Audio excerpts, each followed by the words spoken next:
Mark సువార్త 14వ అధ్యాయము. Mark సువార్త 14వ అధ్యాయము 37 నుంచి 39 వచనాలు. 37, 38, 39 వచనాలు. ఒక వచనం నేను చదువుతాను, మరొక వచనం మీరు చదవండి. మార్కు సువార్త 14వ అధ్యాయము 37 నుంచి. మరలా ఆయన వచ్చి వారు నిద్రించుట చూచి, సీమోను, నీవు నిద్రించుచున్నావా? ఒక గడి అయినను మేలుకొని ఉండలేవా?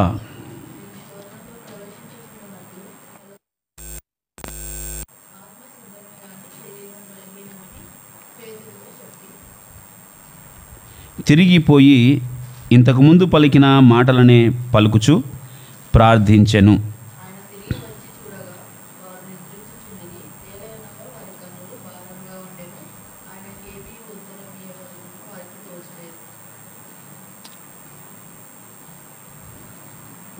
ప్రేమైన దేవుని పిల్లలారా, చదువుబడిన ఈ లేఖన భాగంలో పేతురు గురించి మనకు తెలుస్తూ ఉంది.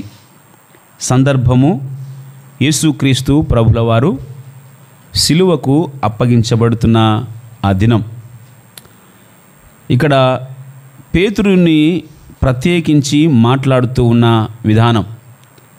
ఈరోజు పేతురు గురించి కొన్ని విషయాలు మనము నేర్చుకుంటూ, ఒకవేళ పేతురు జీవితంలో ఆయన దేవుని సన్నిధానంలో ఏ విధంగా బ్రతికాడో, మనము కూడా ఆత్మీయమైన స్థితిలో ఏ విధంగా ఉన్నామో సరిచేసుకుంటూ ఈ బైబిల్ స్టడీని మనము కొద్ది నిమిషాలు మనము కొనసాగించుకుందాం.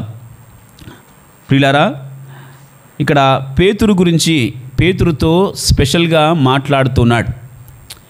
ఎందుకు ఈ విధంగా 37వ వచనంలో ప్రాముఖ్యంగా ఈరోజు మనము నేర్చుకునే మాట ఏమంటే, సీమోను, నీవు నిద్రించుచున్నావా అన్న మాట. ఇక్కడ ప్రార్థన గురించి కూడా మాట్లాడుతున్నాడు, కానీ ఆ ప్రార్థన గురించి మనము ఇక్కడ నేర్చుకోవట్లేదు. కానీ ఇక్కడ యేసుక్రీస్తు ప్రభు పేతురు గారితో, సీమోను పేతురుతో మాట్లాడుతున్న మాటను మనము జ్ఞాపకము చేసుకున్నట్లయితే, అక్కడ ఒలీవ కొండకు వారు వెళ్ళారు. యేసు అప్పగించబడుతున్న రాత్రి ఇది జరుగుతూ ఉంది. ఒలీవ కొండకు వెళ్ళారు. అక్కడ గెత్సమనే ఆ స్థలంలో శిష్యులను కొందరిని ఒకచోట, మరొక ముగ్గురిని మరొక చోట ప్రార్థించమని చెప్పి, ఆయన మరికొంత దూరం వెళ్ళి ఆయన మోకాల్లోని ప్రార్థిస్తున్న ఆ సందర్భం. ఆయన కొద్దిసేపు తర్వాత ప్రార్థించి ఆయన తన శిష్యుల దగ్గరికి వచ్చాడు. వచ్చి మాట్లాడుతున్న మాటలే ఈ మాటలు. అక్కడ శిష్యులు ఎంతమంది ఉన్నారు అని మనం ఒకసారి గమనిస్తే, అదే మార్కు సువార్త 14వ అధ్యాయము 32, 33 వచనాల్లో 33వ వచనం ప్రాముఖ్యంగా, పేతురును, యాకోబును, యోహానును వెంట పెట్టుకొని పోయి మిగుల విభ్రాంతి నొందుటకు, చింతాక్రాంతుడటకు ఆరంభించెను అనే మాట. ఇక్కడ పేతురు, యాకోబు, యోహానులు ముగ్గురు మనకు కనిపిస్తున్నారు. కానీ యేసుక్రీస్తు ప్రభువు ముగ్గురితో మాట్లాడుతున్నట్టుగా మాట్లాడుతూ పేతురు గారిని మాత్రమే ప్రత్యేకించి మాట్లాడుతూ ఉన్నాడు. ఈ సందర్భాన్ని మనము కొంత నిమిషాలు ఆలోచిద్దాం. ఎందుకు పేతురు గారితోనే ఈ విధంగా మాట్లాడుతున్నాడు? పేతురు గారినే ప్రత్యేకించి ఆయన ఎందుకు ఈ మాట మాట్లాడుతున్నాడు అంటే, 27వ వచనాన్ని మనం చదివితే, అప్పుడు యేసు వారిని చూచి, మీరందరూ అభ్యంతరపడెదరు, గొర్రెల కాపరిని కొట్టుదురు, గొర్రెలు చెదిరిపోవును అని వ్రాయబడి ఉన్నది కదా. అయితే నేను లేచిన తర్వాత మీకంటే ముందుగా గలిలయలోనికి వెళ్ళేదనను. అందుకు పేతురు, ఇక్కడ పేతురు మాట్లాడుతున్నాడు, అందరూ అభ్యంతర పడినను నేను అభ్యంతర పడనని ఆయనతో చెప్పగా. ప్రియమైన దేవుని పిల్లలారా, యేసుక్రీస్తు ప్రభువుతో సమాధానం ఇస్తున్నాడు. ఆయన ఆ రోజు అప్పగించబడిన రాత్రి మీరందరూ కూడా నా విషయంలో మీరు అభ్యంతర పడతారు అని తన శిష్యులతో అందరితో చెప్తున్నప్పుడు పేతురు మాత్రమే అక్కడ ప్రత్యేకించి, ఒకవేళ ప్రభువా వీళ్ళందరూ కూడా ఇక్కడ ఉన్న వారందరూ కూడా అభ్యంతర పడినా కూడా నేను మాత్రము నీ విషయంలో అభ్యంతర పడను అని చాలా గర్వంగా చెప్పినట్టుగా మనకి ఇక్కడ కనిపిస్తూ ఉంది. చాలా ఆ మాటలు నొక్కి చెప్పినట్టుగా మనకు కనిపిస్తూ ఉంది. అంతేకాదు ఇంకా 31వ వచన భాగంలో మనము చూస్తే అతడు మరిఖండితముగా అని మాట్లాడుతున్నాడు. చూడండి, మరిఖండితముగా నేను నీతో కూడా చావవలసి వచ్చినను నిన్ను ఎరగనని చెప్పనను. పేతురు గారు ఎంత ఖండితంగా యేసుక్రీస్తు ప్రభుతో మాట్లాడుతున్నాడు.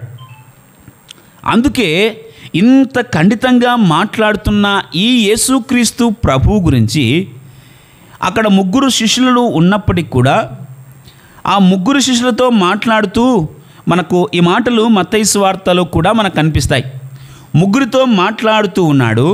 అదే సమయంలో పేతురుని మాత్రమే ప్రత్యేకించి అక్కడ ఈ మాట పలుకుతూ ఉన్నాడు.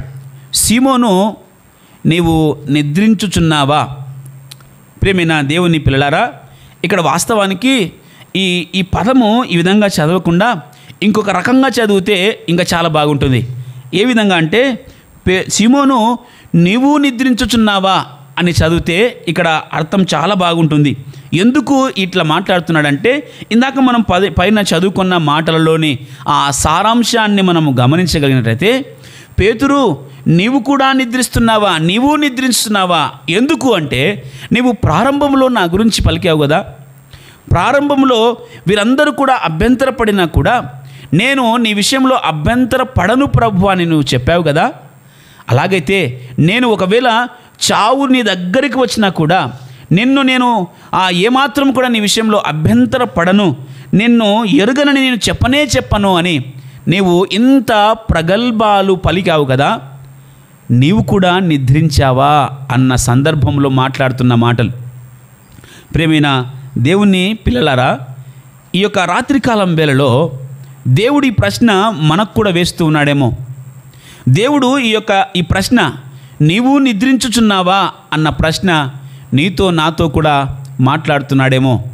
ఎందుకు అంటే మనము కూడా ప్రారంభంలో బాప్తిస్మము తీసుకున్న ప్రారంభంలో లేదా యేసు క్రీస్తుని సొంత రక్షకునిగా అంగీకరించిన ప్రారంభంలో మనము కూడా ఎంత చక్కగా దేవుని కొరకు బ్రతకాలి అన్న ఆలోచనతో మనం ముందుకు వచ్చింటామో, దేవుని కొరకు నేను కూడా ఒక సంఘములో స్తంభముగా నిలబడాలి అన్న ఆలోచనతో మనం ముందుకొచ్చిన వారంగా ఉంటామేమో. ప్రారంభంలో నేను లోకం వైపు చూడను ప్రభువా అని ప్రభువుతో నిబంధన చేసుకొని మనము జీవించి ఉంటామేమో. ప్రభువుతో మనము మమేకమైపోయి ఇక లోక సాంగత్యమే నాకు అవసరం లేదు, ఇక చీకటి సంబంధమైన క్రియలు నేను ఎన్నటికీ చెయ్యను అని ఒకవేళ ఒక నిబంధన కలిగిన జీవితంలో మనము ఉన్నామేమో. అలాగైతే ఈరోజు ఆ జీవితము నువ్వు కొనసాగిస్తున్నావా? కొనసాగిస్తూ ఉంటే మంచిదే.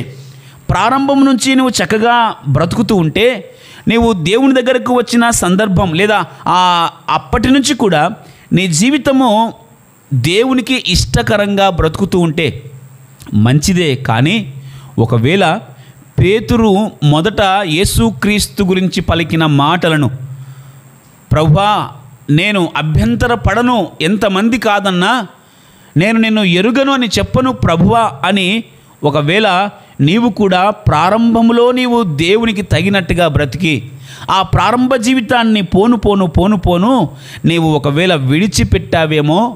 ఒకవేళ విడిచిపెట్టింటే ప్రభువు ఈ యొక్క ప్రశ్న నీకు కూడా వేస్తూ ఉన్నాడు. సీమోను నీవు నిద్రించుచున్నావా అన్న మాట మొదట్లో మనము ప్రారంభంలో నేను ఆ విధంగా బ్రతుకుతాను, ఇట్లా ఉంటానని నువ్వు తీర్మానం చేసుకొని బ్రతికావు కదా. అలాగైతే ఏమైంది ఆ జీవితము? ఎందుకు నీవు కూడా లోకస్తులలాగా బ్రతుకుతున్నావు? ఎందుకు నీవు కూడా ప్రమాణము చేసి ప్రమాణము తప్పిపోయావు అని ప్రభువు ఈ రాత్రి నన్ను కూడా ప్రశ్నిస్తూ ఉన్నాడు.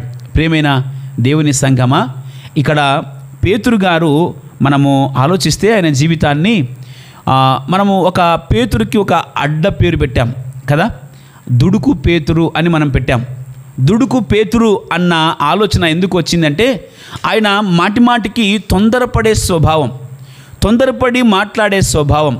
అందుకే ఇక్కడ మనం చదివిన లేఖన భాగంలో కూడా ఈయన మాట్లాడుతున్న మాటలు, ఎందరూ నిన్ను అభ్యంతరపరిచినా కూడా నేను మాత్రం నిన్ను అభ్యంతరపరచను ప్రభువా, నేను అభ్యంతరపడను ప్రభువా అని చెప్పిన మాటలు. ప్రియమైన దేవుని సంగమా, పేతురు జీవితాన్ని మనము ఆలోచిస్తే ఆ పేతురు జీవితంలో 2 కోణాలు మనకు కనిపిస్తూ ఉన్నాయి. యేసు క్రీస్తు ప్రభు వెంట తిరుగుతున్నప్పుడు ఆయన ఒక కోణము కనిపిస్తే, యేసుక్రీస్తు ప్రభు చనిపోయి తిరిగి లేచిన తర్వాత, దేవుడు పేతురును దర్శించిన తర్వాత, ఆయనతో మాట్లాడిన తర్వాత జరిగిన సంభవాలు ఆయన మరొక కోణంలో మనం ఆలోచిస్తే, పేతురులాగా బహుశా తన జీవితాన్ని ప్రభు కొరకు అంకితము చేసుకొని బ్రతికిన వారు వారి వారి కోణాల్లో వారు బ్రతికారు. కానీ పేతురులాగా బ్రతికిన దాఖలాలు చాలా తక్కువ మనకు కనిపిస్తాయి. పేతురు ఎంత కఠోరమైన పరిస్థితులలో కూడా యేసుక్రీస్తు కొరకు నిలువబడిన వ్యక్తి. ఆయన యేసుక్రీస్తుని నీవు ప్రకటించకూడదు అని చెప్పినప్పటికీ కూడా, యేసుక్రీస్తు ప్రభుని గురించి నీవు మాట్లాడితే నిన్ను చంపివేస్తాము అని చెప్పినప్పటికీ కూడా ఆయన ఏమాత్రం కూడా యేసుక్రీస్తును విడిచి వెళ్ళిన వ్యక్తి కాదు. ఆయనను మీ ప్రభువుకు వేసినట్టుగానే వీన్ని కూడా సిలువకు వేయండి అని ఆ రోమా సామ్రాజ్యపు అధినేత మాట్లాడినప్పుడు ఆయన చెప్పిన చక్కటి మాట చరిత్ర గురించి మనం నేర్చుకుంటూ ఉన్నాం. నా ప్రభువును వేసినట్టుగా నన్ను సిలువకు వేయకండి, నన్ను తలక్రిందులుగా సిలువకు వేయండి అని చెప్పిన మహా మనసున్న వ్యక్తి, దేవుణ్ణి తన హృదయానుసారంగా ఆయన జీవితంలో అనుసరించిన వ్యక్తి పేతురు గారు. అంతేకాదు ప్రియమైన దేవుని సంగమా, యేసుక్రీస్తు ప్రభుల వారు ఆ యొక్క పేతురుతో మాట్లాడిన మాటలు మత్తయి సువార్తలో మనకు తెలుసు. ఇదిగో పేతురు, నీవు కేఫావు, ఈ బండ మీద నా సంఘమును నేను కడతాను, దేవుని రాజ్యాన్ని కడతాను, ఆ రాజ్యపు తాళపు చెవులు నీ చేతికి అప్పగిస్తాను అని నమ్మకమైన జీవితాన్ని ఆ యేసుక్రీస్తు ప్రభువు నీవు నమ్మకంగా ఉండాలి అని హెచ్చరించి పరలోక రాజ్యపు తాళపు చెవులు లేదా సంఘము అనే ఆ తాళపు చెవులను పేతురు గారికి ఇచ్చిన దాఖలాలు మనకు మత్తయి సువార్తలో, ఈ 4 సువార్తలలో కూడా యేసుక్రీస్తు ప్రభు పేతురుతో ప్రస్తావించిన మాటలు మనము చూస్తూ ఉన్నాం.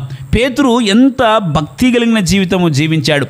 కొన్నిసార్లు ఆయన దుడుకుగా మాట్లాడుతున్నప్పటికీ, కొన్నిసార్లు తొందరపాటుగా మాట్లాడుతున్నప్పటికీ, తన జీవితంలో క్రీస్తు కొరకు ఆయన బ్రతికిన ఆ యొక్క బ్రతుకును మనం చూస్తూ ఉన్నాం.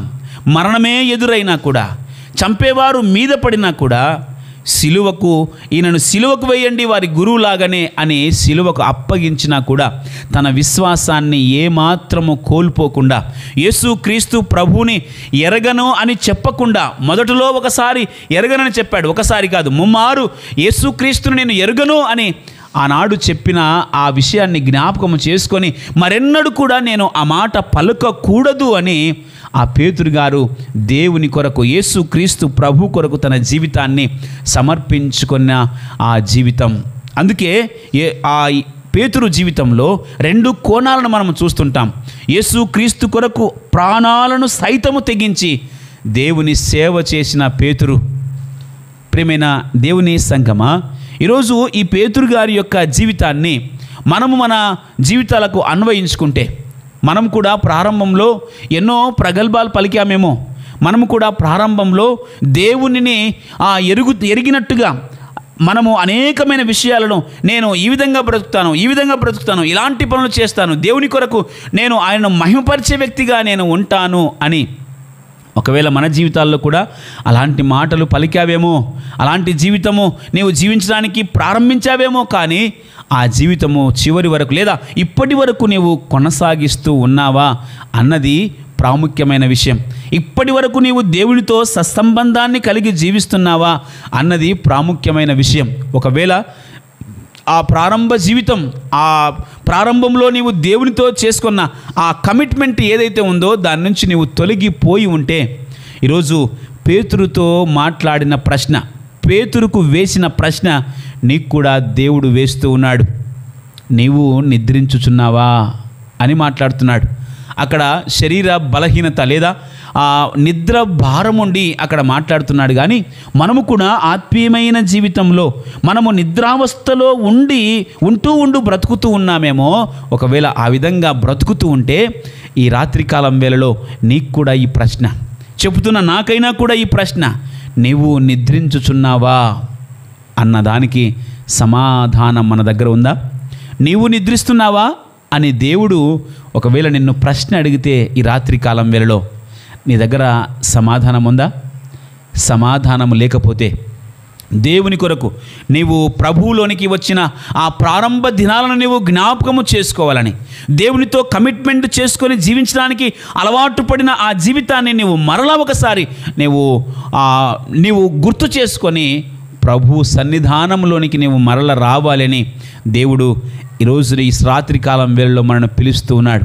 ప్రియమైన దేవుని సంఘమా, దేవుని కొరకు నీవు నిలబడితే దేవుడు నీ కొరకు నిలబడతాడు. దేవుని కొరకు నీవు ఆ దేవుణ్ణి నీవు ఒకవేళ నీకు మరణమైనా కూడా అలాంటి స్థితిలో కూడా దేవుని కొరకు నీవు నిలబడితే నీ కొరకు దేవుడు ఖచ్చితంగా నీ పక్షాన ఆయన వ్యాజ్యమాడతాడు, నీ పక్షాన ఆయన యుద్ధాన్ని ప్రకటిస్తాడు.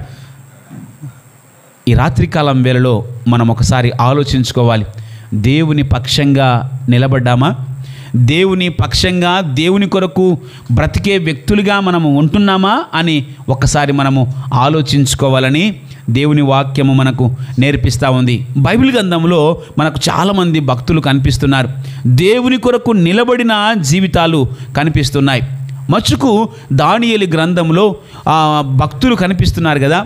వారు తమ ప్రాణాల మీదికి వచ్చింది, వారిని అగ్నిగుండంలో వెయ్యండి అని చెప్పే సందర్భం వచ్చింది.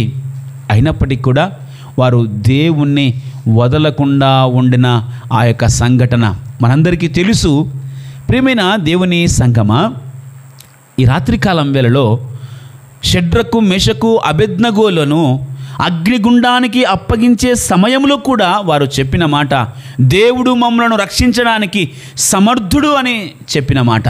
ఒకవేళ రక్షించినా సరే రక్షించకపోయినా సరే మేము మాత్రము ఆ దేవుణ్ణి విడువము అని చెప్పిన సందర్భం.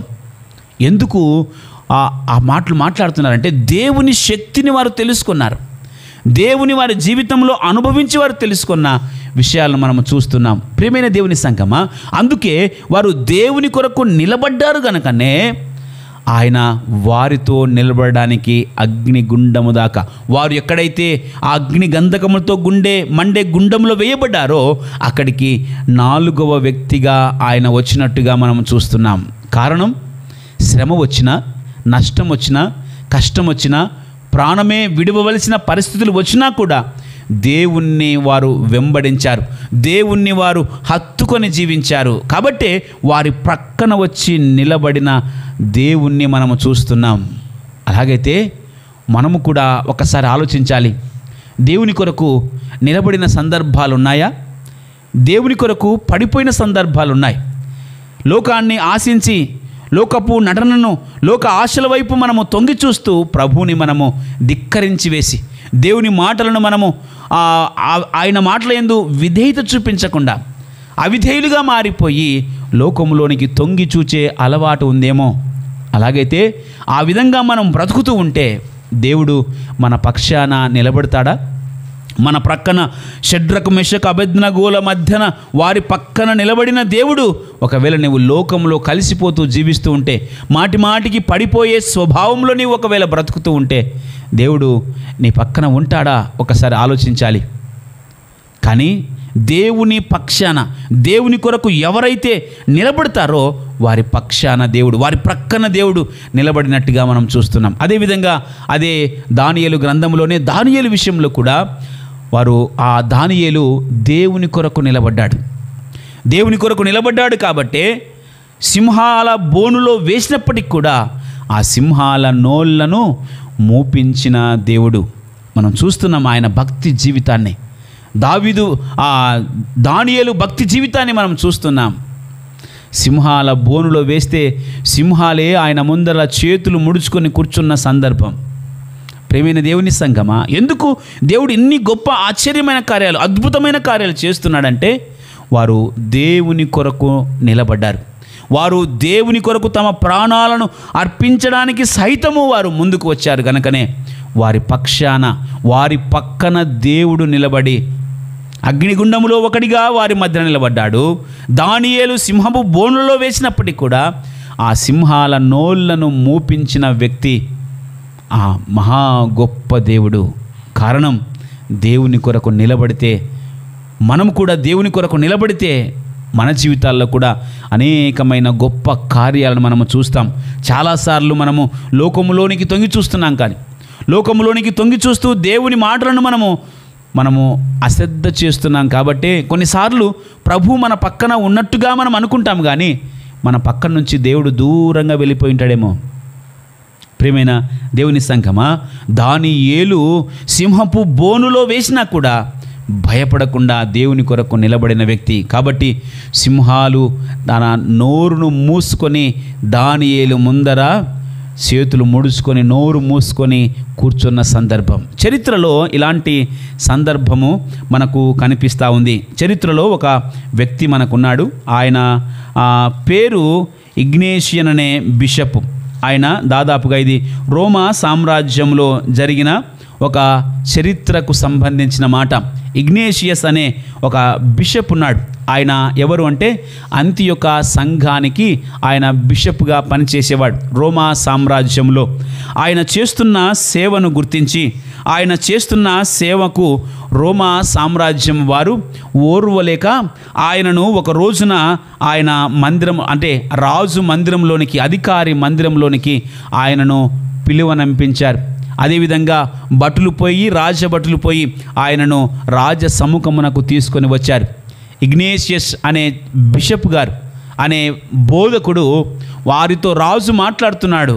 ఆనాడు రాజ్యాన్ని పరిపాలన చేస్తున్న రాజు ఈ విధంగా మాట్లాడుతున్నాడు: నీవు యేసుక్రీస్తు మార్గాన్ని ఉంటే మంచిది, లేదంటే నిన్ను సింహాలకు వేస్తాను, నిన్ను సింహాలకు ఆహారంగా వేస్తాను అని చెప్పినప్పుడు ఇగ్నేషియస్ అనే ఆ దైవజనుడు చెప్పిన మాట, నీవు సింహాలకు నన్ను వేసినా పారవేసినా కూడా నేను నా యేసుక్రీస్తును, నా దేవుణ్ణి నేను ఎరుగనని చెప్పను అని, నా దేవుణ్ణి నేను ఎప్పుడు కూడా విడిచిపెట్టి వెళ్ళను అని చెప్పిన సందర్భము ఆ యొక్క ఇగ్నేషియస్ కాలంలో తన జీవితంలో జరిగిన సందర్భం.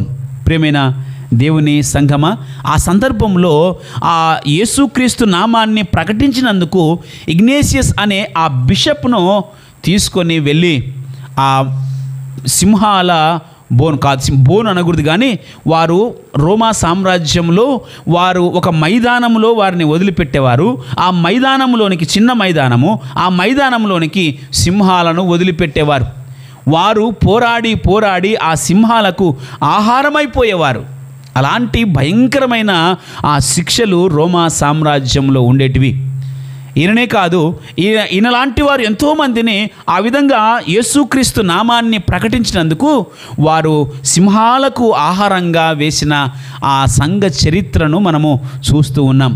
ఈ యొక్క ఇగ్నేషియస్ గారి జీవితంలో ఆ రోజు జరిగిన సంభవం ఏమంటే, నీవు యేసుక్రీస్తు నామాన్ని ప్రకటిస్తే ఇదిగో ఆ మైదానంలోనికి నిన్ను పాడవేస్తాము, సింహాలకు నిన్ను ఆహారంగా వేస్తాను అని రాజు ప్రకటించినప్పుడు ఆయన చెప్పిన మాట, నేను సింహాల మైదానంలోనికి వెళ్ళడానికి సిద్ధంగా ఉన్నానే కానీ నా యేసుక్రీస్తు ప్రభువుని నేను ఎరుగనని చెప్పను, ఆయన నామాన్ని నేను ప్రకటించకుండా ఉండను అని ఆయన బలంగా రూఢిగా చెప్పిన మాటను బట్టి వారు ఆ ఇగ్నేషియస్ అనే చక్రవర్తిని, ఆ యొక్క బిషప్ గారిని ఆ సింహాల మైదానంలో వేసి సింహాలను ఆయన మీదికి వదిలిపెట్టిన సందర్భం.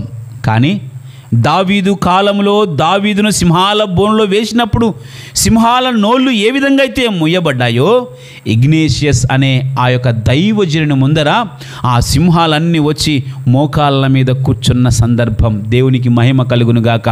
ప్రియమైన దేవుని సంఘమా, ఎందుకు ఇగ్నేషియస్ గారి ఆ దైవజనుని విషయంలో ఆ సింహాలు కూడా దేవుని ఆ నోరు మూయబడ్డావంటే దేవుని మాటను, ఆయన మాటకు ఆయన లోబడ్డాడు గనక, దేవుని కొరకు ఆయన బ్రతికాడు గనక, దేవుని కొరకు జీవించడానికి మరణమైనా కూడా నేను వెనుకాడను అని దేవుని కొరకు నిలబడిన జీవితాన్ని మనం చూస్తున్నాం. అందుకే ఇది చరిత్రలో చెప్తున్న మాటలు. ఇగ్నేషియస్ అనే దైవజనుడు దానియేలు జీవితంలో ఏ విధంగా అయితే సింహాల బోనులో సింహాలు నోళ్ళు మోయించబడ్డాయో, ఇగ్నేషియస్ కాలంలో కూడా ఆయన జీవితంలో మైదానంలో సింహాల నోళ్లను మూపించిన దేవాతి దేవుణ్ణి మనము చూస్తున్నాం. ప్రియమైన దేవుని సంఘమా, చూడండి, దేవుని కొరకు నిలబడే వ్యక్తుల జీవితాల్లో ఎంత గొప్ప అద్భుతమైన కార్యాలు దేవుడు చూస్తూ ఉన్నాడు. ఈరోజు మన జీవితాన్ని ఇలాంటి జీవితాలకు అప్లై చేసుకుంటే, వారి జీవితాన్ని మన జీవితానికి, ఇలాంటి జీవితాలను మన జీవితాలకు అప్లై చేసుకుంటే మనము ఎంతవరకు ప్రభు కొరకు నిలబడుతూ ఉన్నాం? ప్రారంభంలో పేతురు మాట్లాడినట్టుగానే, ప్రభువా ఇంతమందిని అభ్యంతరపరిచినా కూడా నేను అభ్యంతర పడను ప్రభు అనే విషయంలో, చావనైనా చస్తాను కానీ నేను ఎరుగనని చెప్పను ప్రభువా అని యేసుక్రీస్తుతో చెప్పిన మాటలు జ్ఞాపకం చేసుకుంటే, మన జీవితాల్లో అలాంటి ప్రగల్భాలు పలికామేమో. బాప్తిస్మ తీసుకున్న కొత్త దినాలలో, యేసుక్రీస్తులోనికి వచ్చిన ప్రారంభ దినాల్లో మనము చాలా విషయాలలో మనము ఒక మంచి తీర్మానాలు, నిబంధనలు కనుక మనం జీవించామేమో. అవి నేటికి కొనసాగిస్తున్నావా? కొనసాగిస్తూ ఉంటే, దేవుని కొరకు నిలబడే సమర్థత నీకుంటే, ఇగ్నేషియస్ దైవజనుని యొక్క జీవితంలో ఆయనను సింహాలకు వేసిన ఆహారంగా వేసినా కూడా సింహాలు ఆయనను తినకుండా నోళ్ళు మూవించిన వ్యక్తిగా మనం చూస్తున్నాం. అలాంటి భయంకరమైన సందర్భాల్లో నీవు వెళ్ళిపోతున్నా కూడా దేవుడు ఖచ్చితంగా నీకు అద్భుతమైన కార్యాలను ఎడల చేస్తాడు, ఆశ్చర్యమైన కార్యాలను ఎడల ఆయన చేస్తాడు అన్న విషయాన్ని మనము నేర్చుకుంటున్నాం. చివరికి ఆ ఇగ్నేషియస్ అనే దైవజనుని విషయంలో ఆ నోళ్ళు ముయించబడ్డాయి, కానీ ఆయన చివరిగా ఒక ప్రార్థన చేశాడు. ఆ ప్రార్థన ఏమంటే, ప్రభువా నన్ను ఈ సింహాలకు ఆహారంగా మార్చు ప్రభువా, నా నుంచి ఎంతోమంది రక్షణ పొందేవారు ఉన్నారు ప్రభువా, నన్ను ఈ సింహాలకు ఆహారంగా మార్చు ప్రభువా అని ఆ క్షణంలోనే ఆ మైదానంలో మోకాళ్ళ మీద ఉండి ప్రార్థన చేసినప్పుడు ఆ సింహాలు నోరు తెరిచి ఆయనను తినివేసిన సందర్భము మనము చూస్తూ ఉన్నాం చరిత్రలో. ప్రియమైన దేవుని సంఘమా, చూడండి, దేవుడు తన భక్తుల ప్రార్థన ఏ విధంగా వింటూ ఉన్నాడు, తన భక్తులకు ఏ విధంగా దగ్గరగా ఉంటున్నాడు, వారి ప్రక్కన నిలబడి కార్యాలు చేస్తూ ఉన్నాడు. ఈరోజు నీవు నేను కూడా దేవుని కొరకు నిలబడితే, ఈ ప్రభుత్వాలు ఇదే విధంగా కొనసాగితే అలాంటి సందర్భాలే మన జీవితంలో రావచ్చేమో. నీవు యేసుక్రీస్తు నామాన్ని ప్రకటిస్తే నిన్ను చంపివేస్తాను అన్న సందర్భాలు రావచ్చేమో. నీవు క్రీస్తు పేరు ఎత్తితే నిన్ను కాల్చి చంపేస్తాము అన్న సందర్భాలు, అలాంటి భయంకరమైన పరిస్థితులు రావచ్చేమో. అలాగైతే నీవు క్రీస్తు కొరకు నిలబడే వ్యక్తివేనా? అలాగైతే నీవు దేవుని కొరకు నిలబడే ఆ యొక్క సమర్థత మనకుందా? ప్రాణమును కోల్పోయినప్పటికీ, ప్రాణమును విడిచిపెట్టే అలాంటి సందర్భాలు మనకు ఎదురైనా కూడా దేవుని కొరకు నిలబడే ఆ యొక్క సమర్థత మనకు రావాలి. ప్రియమైన దేవుని సంఘమా, ఈ ప్రభుత్వాలు ఇదే విధంగా కొనసాగుతూ ఉంటే చాలా భయంకరమైన పరిస్థితుల గుండా క్రైస్తవం వెళ్ళాల్సి వస్తుంది. అలాగైతే నీవు నేను ఎలాంటి విశ్వాసంలో నడుస్తూ ఉన్నాం? నమ్మకార్థమైన విశ్వాసంలో మనం ఉన్నామా? ప్రారంభంలో అలా గంభీరమైన మాటలు పలికి ఏదైనా ఆపద వస్తే, ఏదైనా మన ప్రాణం మీదకి వస్తుందంటే ఆ విశ్వాసాన్ని కోల్పోయే పరిస్థితిలో ఉంటున్నామా?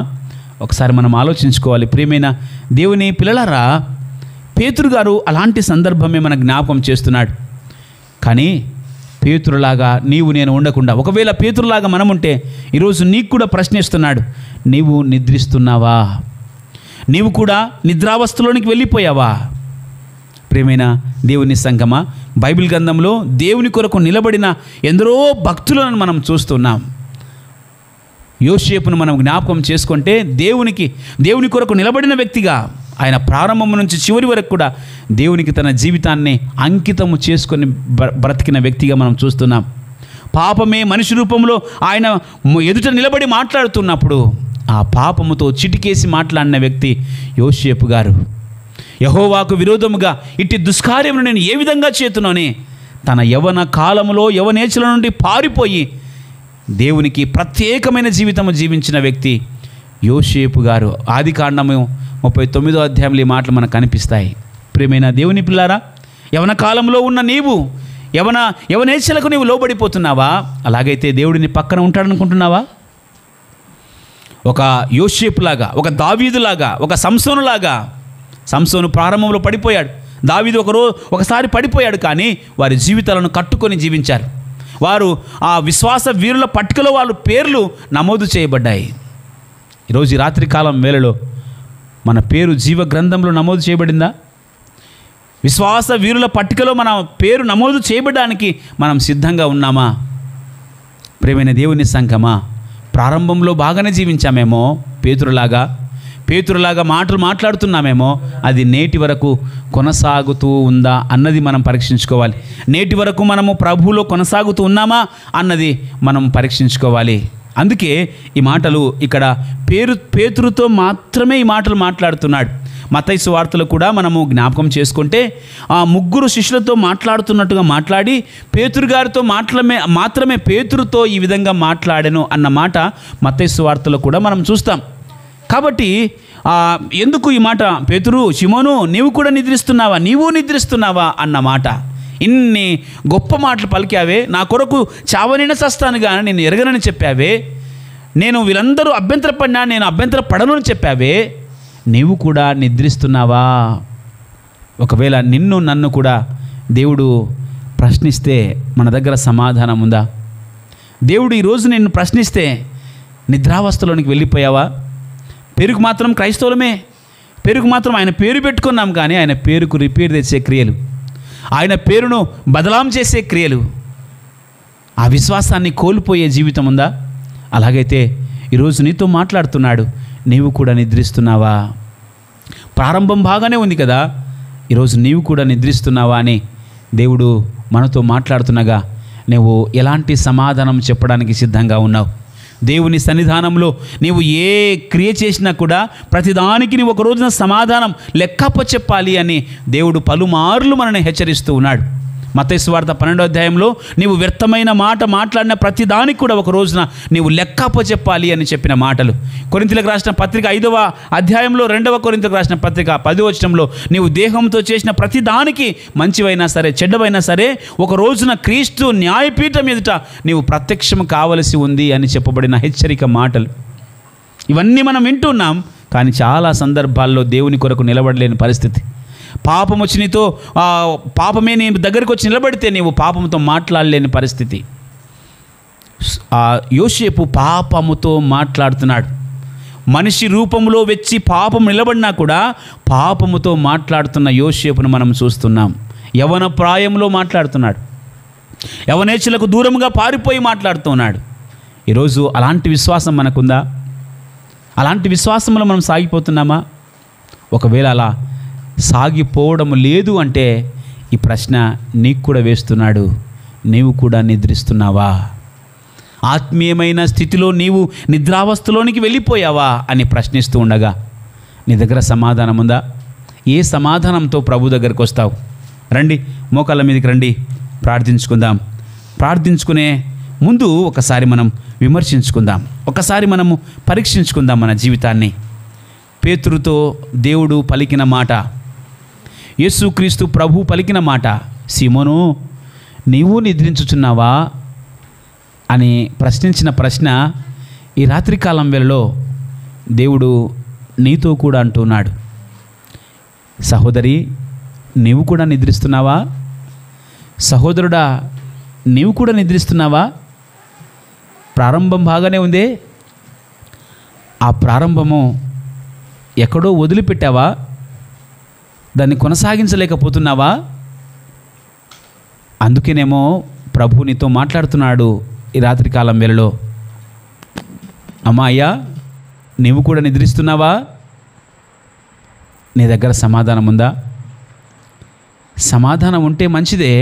ఒకవేళ సమాధానము లేని స్థితిలో ఉంటే ప్రభువుని అడుగుదామా? ప్రభువా, ప్రారంభం బాగానే ఉంది. బాప్తిస్మం తీసుకున్న మొదటి దినాలలో నీ కొరకు అది చేస్తాను ఇది చేస్తానని ఎంతో గంభీరంగా నేను పలికాను. కానీ ఆ విశ్వాసాన్ని కోల్పోయాను ప్రభువా, నన్ను క్షమించవా? ఈరోజు సూటిగా నాతో మాట్లాడావు. నీవు నిద్రించుచున్నావా అని మాట్లాడినప్పుడు నా దగ్గర సమాధానం లేదు ప్రభువా. ఒకవేళ సమాధానం లేకపోతే ఈ ప్రార్థన చేయి. నా దగ్గర సమాధానం లేదు ప్రభువా, నాకు మరలా ప్రారంభ దినాలను నాకు దయచేయి ప్రభువా అని నీవు ప్రార్థిస్తే దేవుడు ఖచ్చితంగా నీ మొర ఆలకించి దేవుని ప్రతినిధిగా ఆయన నిన్ను నిలబెడతాడు. పేతురు గారు తెలుసుకున్నారు తన తప్పుని.